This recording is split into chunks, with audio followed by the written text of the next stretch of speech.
Hey guys, in this video, going to be going over what's considered the best moveset for Snorlax to learn in the Gen 1 Pokemon games, as well as the location of the TMs that you're going to have to get to teach Snorlax some of these moves. And Snorlax, an extremely prevalent Pokemon to have in a competitive Gen 1 team, and there's also some different build paths that you can go with, but in this video I'm just going to be covering what's considered one of the more prevalent builds. But if you want to check them all out for yourself, I'll link both this Smogon article as well as all of the other resources that I'm using in today's video right at the top of the video description. So with Snorlax, it is the Reflect build, where move 1 here is going to be Body Slam. Having that 30% chance to paralyze the target is really nice, and Body Slam is something that Snorlax learns natively at level 35 in those Gen 1 games. Move number 2 is Reflect, and it's basically something that's just going to be doubling the user's defense, and you can see why that would be really helpful given Snorlax's very high base HP. If you're able to double that defense stat, that makes Snorlax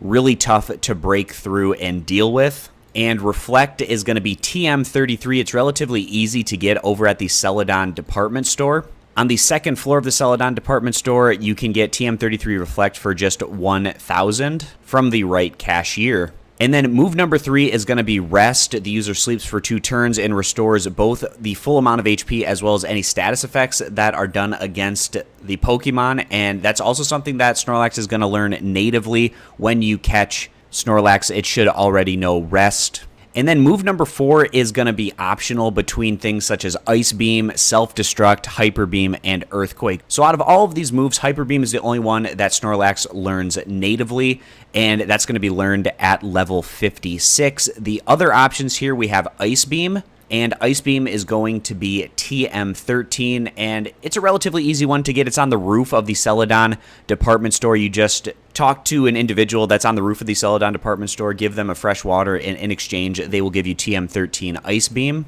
And then Self-Destruct is going to be TM36, found over at the Silphco. And over at Silphco, Self-Destruct is going to be on the second floor, and it's received from the woman that's in the northwest room. So if we take a look here at the second floor of Silphco, you can see this is the northwest room up here. And this woman over here is going to be giving over that particular TM. And then also we have Earthquake as a potential option. And Earthquake is going to be TM26, which is also picked up over at Silphco.